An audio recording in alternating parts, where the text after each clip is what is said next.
And we've heard quite a bit about having goals and having a plan. The next speaker is Dr. Melina Vassiliou, who's an assistant professor of surgery at McGill and a surgeon at the Montreal General Hospital, whose talk is entitled Setting Goals and Developing a Plan, the First 5 Years in Practice. Morning, everyone. Thank you, Blair and David, for the opportunity to speak. I have to say I'm not exactly going to speak about this because I think I would be lying to all of you if I gave you a presentation which is clearly just about, writing down your goals and keeping them somewhere and looking back on them over the years and making sure you followed your plan. Unfortunately, I don't think things are all that prescriptive, and so I won't pretend to know to say that I actually did that. So I'm going to speak to you actually a little bit about a sort of a bigger picture philosophy or view that I came to, or that I'm still kind of adopting as I go through my early career. And during my residency, I did my research and my master's in education, and spent a lot of time thinking about the psychology of education, what motivates us to do the things that we do. What really helps us to define what it means to be successful in our careers and in our life and in our practice. And I think we're at a time now where we're really sort of reassessing all of these things, and I hope to share with you some of these sort of, it really is a work in progress, but some of the things that I've been thinking about and how they relate to my career and the way I'm shaping it over time.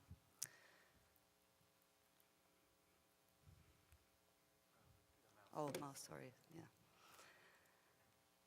So we're all very well aware of this, that, we're now in an era where things are not the way they used to be. Patients are well informed, they have access to the internet, they're a lot sicker than they used to be. We are faced with having to keep up with tremendous innovation and change and new challenges and having to, reinvent ourselves continuously. And as individuals as well, it's a little bit different now. I think even as residents, as we've gone through the program, and now as we start our careers, we have already a lot of expectations coming into this, aspirations, goals, motivations, which are a little bit different. I think the philosophy in the past used to kind of be, well, just get through the residency, get through this, get through that, and then you'll be successful, you'll be happy when you kind of keep trying to climb up this sort of ladder of achievement. I think now the philosophy is very different. And we're also working within an environment that has limited resources, but that also has this concept of much more collaboration. It's much more global. It's much easier for us to have access to information and to share with colleagues and to use those resources to our advantage in creative and meaningful ways. And I think, as I was saying, I think that a lot of us need to derive a sense of meaning and purpose in the work that we do. And this is not about, making money. I think it's important that you make money in your career to be able to support yourself, but a lot of us are looking for something a little bit more than that. And this sort of sense of meaningfulness is what protects you against this idea of burnout, which is sort of a hot topic now. But it's really allowing you to derive a sense of accomplishment from what you do. And in the end, the more enjoyment, or not, I don't even think that's the word, but the more that you feel self-actualized in what you're doing, the better you're going to be at whatever it is that you're doing, including the way you perform in your career and how you take care of patients. And burnout is a huge problem, and especially among surgeons and among younger surgeons, where we're trying to be everything or be perfect at everything when you first come into this. And I think having all of these sort of emotional intelligence, social intelligence, all of these new sort of things that are coming about this awareness of your own emotions, how you deal with them, and how you can address some of these issues, how you collaborate with people, how you communicate with people, how you ask for help and acknowledge your own limitations are all really important in terms of preventing burnout. It's really hard in the first couple of years, and I think there is a sort of assumption by everyone that you can't admit that you don't know everything when you're starting out, and that may lead to some of these concepts of burnout. And so this is Maslow's triangle. been around for a really long time, and kind of the concept of this is that, you know, we can all be self-actualized in what we do. We can all have a career and a life that has meaning, that allows us to be creative, that allows us to do the things that we're best at doing. And I think we're all, I believe, and this perhaps may be a little bit pie in the sky, but I believe that we can all do this, and that we are now in a well-placed to be able to create our own careers and to really maximize our own individual potentials. And I think finding an environment that allows you to do that is really important. But in order to be able to do that, you have to have some of the basics that are at the bottom of this pyramid. And so it's important to think about that moving forward. And, you know, like Dr. Schweitzberg spoke about in his presidential address yesterday, I really do think it's about the journey. It's no longer about waiting until you've accomplished X, Y, Z, then I'll be happy, or then I'll feel successful. I think it's really about trying to find, you know, be successful in your journey, and I think a career is really about a journey. But, you know, and I think it is important, however, that you have an idea of what your vision is. You could call it mission statement, you can call it goals. I mean, you have to understand what your values are as a person. And how that fits into the values of the profession that you belong to. And what does it mean to be an expert in that field? And how is this important for the future? How is this going to change in the future? And again, as all of the speakers alluded to this morning, this is something that's going to change continuously. This is something that is going to need constant reevaluation to stay current and to make sure that you can continue to innovate and be creative as you're moving forward in your career. But it does help you to focus on the things that are important and the things that matter to you. Because in the end, this is all about you. I can't tell you that your goals should be X, Y, Z. These are things that are extremely personal that you have to reflect on for yourself. What does it mean to be successful? Again, I don't think now that success should be defined by the number of publications you have or the number of cases that you do. This is a really personal thing. Success really is, and I believe this comes from John Wooden, who's a famous basketball coach, but I think it applies quite nicely to this. It's really knowing that you did the best that you could do, and that you did the best of within your capabilities in the work that you do. And you know, another thing that he says, perform at your best when required. And I think what we do, your best is required every day. And if you can do this, or if you can strive toward this, then I think you've been successful. Again, a lot of the talk about expertise and mastery we've kind of incorporated or learned about in surgery when we're thinking about education and training, but I think this also applies to us as we move forward in our careers. And I think expertise is not, you know, it's not something you acquire and achieve and then it stops. It's more like an attitude, a way of being, and it involves constant striving to be better than what you're at. You know, Anders Ericsson gives a great talk about expertise, and he said, you know, the Olympic divers, but you know, whatever, 50 years ago, they could do maybe one backflip, and that was considered amazing. And now they're doing like triple backflips, and you know, we can't even, we don't know what the limit is. And I think that that's derived out of this constant, you know, how much better can we get? And a lot of this also has to do with reevaluating and looking back and reflecting on your own, you know, the things that you do.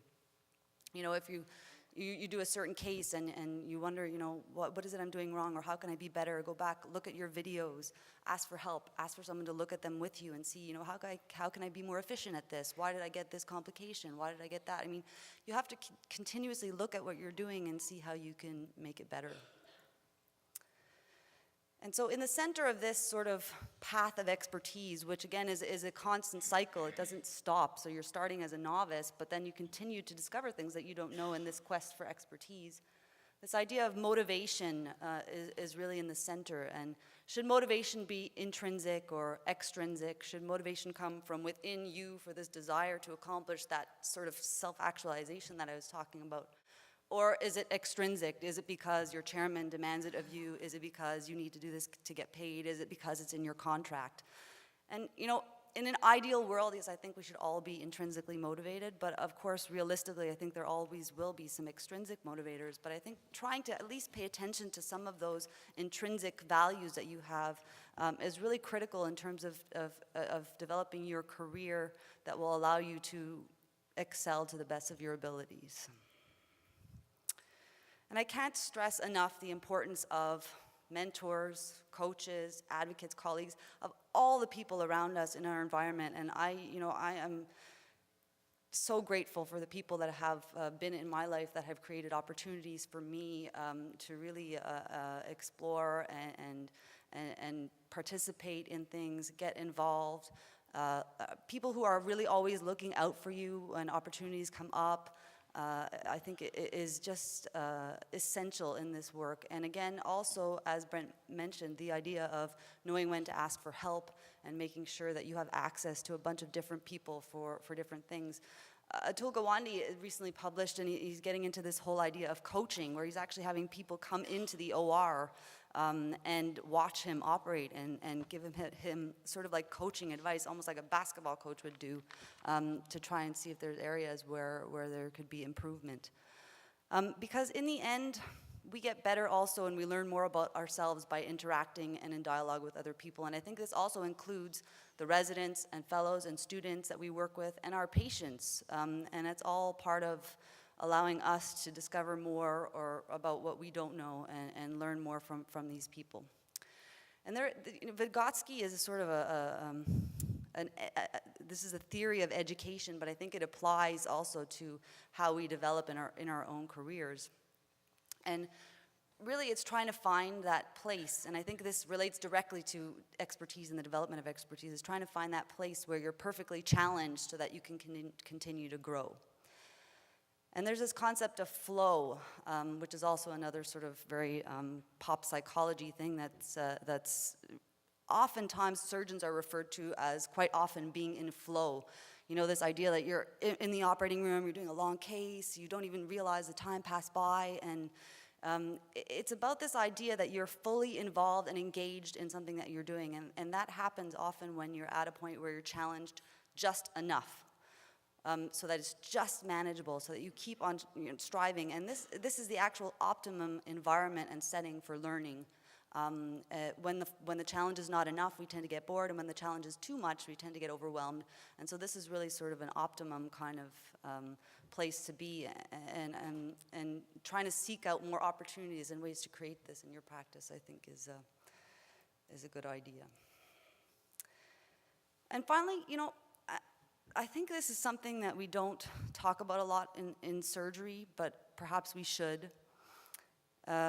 We have this philosophy or this idea in surgery that we should all be perfect and that we should all kind of get there without any flaws, and that we were kind of born there, or that you were born with this innate talent, that you should just be good at what you're doing. And when we have that philosophy, we tend to interpret any type of failure as something that's intrinsic. So if I make a mistake or if I have a failure at something, then I take it personally that I am a failure personally, as opposed to seeing that as an opportunity for learning and an opportunity for growth. And I think that we need to do more of that in terms of trying to interpret failure as an opportunity to learn and an opportunity to get more out of that than to interpret it as something that is bad about us, because then that makes us not want to have any challenge in our lives. So kids who have been raised thinking that, who have been raised for people telling them that they're really smart, people telling them you're really smart, tend to, as opposed to children who have been raised telling them that, you worked really hard, it's great that you worked hard, tend to not want to take challenges on because they're afraid that if they fail, that sort of aura of you're really smart will go away, as opposed to kids who have been told that, or told that it's great that they worked really hard, tend to want to take on more challenging tasks and are not sort of floored by the times where they make a mistake.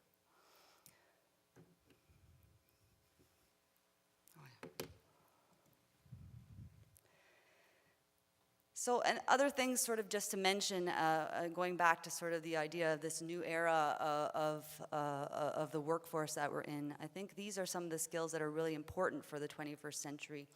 And it's not only, I think all of these are really important. I think a lot of these we kind of know already, but I'm just being more explicit about them, about the things, you know, you need to have all of these skills, oral and written communication skills, this emotional intelligence stuff that I was talking about, ability to collaborate and work in teams, to think critically and problem solve.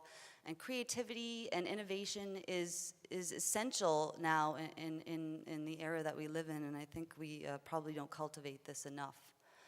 And, you know, of course, creativity can be, you know, you can invent things and you can be an innovator, and that's fantastic. And I'm not saying that I expect everybody will do this, but I think just having that flexibility to adapt to environment, changing technologies on a day-to-day basis is something that's essential in our careers. So, of course, I think, you know, it's important to have that balance. There will be accountability, there will be a contract, there will be certain things that you have to do and be held accountable to, but I think it's also important for you to think back at what your values are and to keep that in mind as you move forward in your career. And I don't think it's unreasonable to expect that everybody should strive for excellence and strive to be experts and develop an attitude of expertise throughout this journey. It's essential to seek out many different coaches, mentors, and get feedback from them as you move forward so that you can make sure that the things that you're doing are helping you to move in the right direction. And you should always continue to look back at the things that you've done and see how you can do them better, and hopefully confront challenges as opportunities to learn as opposed to potentials for failure. Thank you.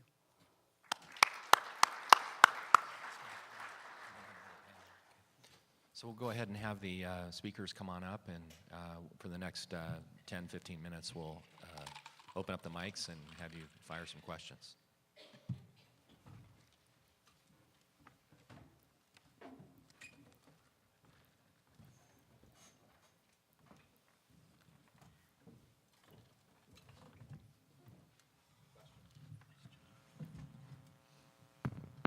Yeah, this question's for Dr. Park. I was wondering if you think, you know, I grew up in the States and I'm really not very experienced of a negotiator. Should I take somebody with me to negotiations that's better at it? Or should I just kind of... That's a good question. I think that if the situation you're looking at, in some ways it's incumbent on them to make it easier for you. Bringing somebody with you really changes the tenor of the discussion. And so getting coached ahead of time about the things to ask and the strategy you might employ, I would suggest is the way to start that. It would be a concerning sign if things progress such that you need somebody with you. Is it a good idea to maybe interview places that you don't really expect to go to get a little more experience with that? Sorry, say that again? Like practice at places that you won't necessarily go. Oh yeah. I mean, you don't want to be wasting people's time, and you don't want to be it to be evident that you're wasting their time. But opportunities that you might legitimately be interested in, then these are all learning experiences by all means. These are acquired and developed skills. Yes.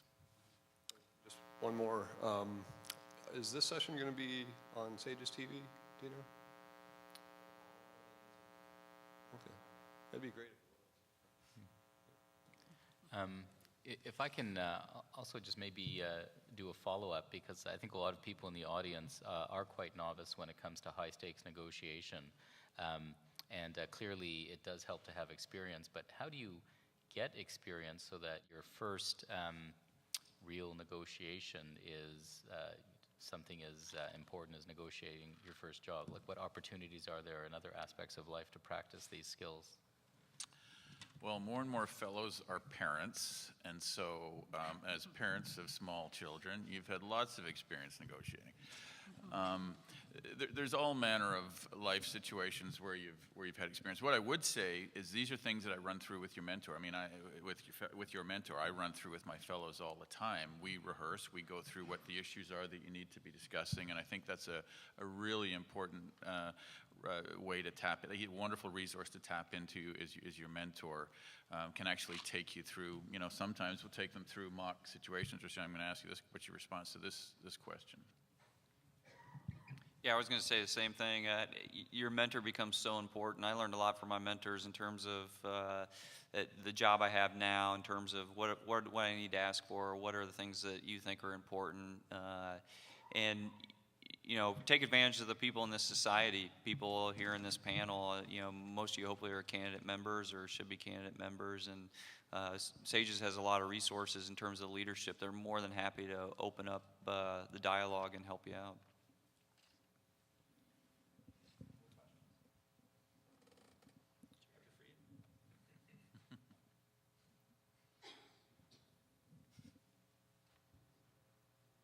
First of all, I'd like to congratulate you on an absolutely fantastic panel. I learned an enormous amount from listening. The point that I'd like to emphasize is that the negotiations, it's all about values. And I think you can get something down on a contract. You don't want to sue one another. You have to make sure that your values are aligned and that you have a sense of what the expectations are. I think Adrian brought that up, that often is most clearly conveyed if you ask what the deliverables are. So, you say, look, how am I going to be evaluated? What are the deliverables? Because people will often talk at very high level values, but when it gets down to how you're going to be measured, you start to get a sense of what the people you're negotiating with, their true values are. And, how my career will be rewarded, incentivized, how I will be able to progress based on achievement of these goals that have been set forth in these negotiations. But, I think the legal part of it, of course, the framework is really important, but don't count on an environment where you're going to have to get what's stipulated in the contract based on legal proceedings, because obviously that's not good. And you don't want to poison your ongoing relationship by very hostile negotiations. So if you're really far apart, you're far apart. And if you're going to squeeze each other to get there, then it's like a spring. It's going to want to recoil afterwards. So, I think the values are core, and you have to get a sense of what the values are of the other person across the negotiations. If your values are aligned, then it really is worth the effort at making the negotiations to ensure that your values can be achieved with the resources, et cetera, that are on the table. Thank you. Thanks, Jerry, for those comments. I would concur. And I think that the discipline and the exercise is an important one of going through this, and plus, it's going to happen. You got to know that's the non-negotiable piece. I think it would bode very ill for your relationship in the place that you're employed by if it is on the basis of the letter of the law. This has to be about the spirit of the law, and that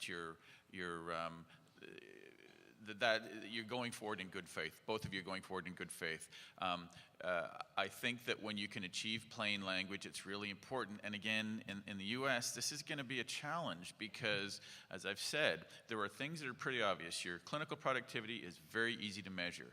Your citizenship is not so easy to measure. And there's going to be that bucket increasingly in your contracts of citizenship. Your contribution to the quality mission and this patient safety mission of the institution is going increasingly to be tied to your compensation. To get that in plain language, to understand what's expected of you and your deliverables is also very important. And so that is where your coaching, that's where your lawyer looking at things ahead of time, helping you to ask the right questions, not so you're trying to live by the letter of the law, but so you understand the spirit of what's expected of you. Very important. I guess another way of looking at that as well is, it's, at the end of the day, it's all about people. I think that's what Dr. Freed was trying to get across, is that, the more you micromanage a contract, or try to micromanage a contract, I think the more you're going to be pushing a wedge. So the key question you should be asking yourself when you're thinking about taking a job, get out of that magical thinking. My first job, it'll be okay because they want me and I'm going to go there and we'll make it all okay. But if it's not right from the beginning, it likely won't become right. So avoid that magical thinking component. And at the end of the day, are these people that I can enjoy working with, that I can lean on, that can support me, that I can support? I think those are really critical components. My question is about the collection-based salary. Can you clarify how you have more control over the RVU versus the collection, which is what you were mentioning? So most of the time, if you are joining practice, particularly a hospital-based practice or an academic practice, you submit a bill for whatever you've done, whether you've seen a patient in clinic, you've done an endoscopy, you've done an operation, and most of the time you never see who codes that bill, and you never see how it's submitted. So you only will see well after the fact, and depending on what the accounts receivable period of time is in your institution, it could be many months. That's when you'll know what you actually got collected on that thing. And your collections are bound by vagaries of contracts that you have no idea about, vagaries of payer mix, all sorts of stuff. You have no control over how diligent those bills are diligently they're submitted, or those contracts. You do know what you've done. You know what operations, what clinical encounters you've been a part of, and you can document those. And by pegging your compensation to your clinical productivity based on what you know you have done versus what an army of variably dedicated folks are going to collect, you got a lot more control. So on that note, I believe that brings the session to a close. I'd like to thank you all very much for your attention, and also to thank all the presenters for the panel.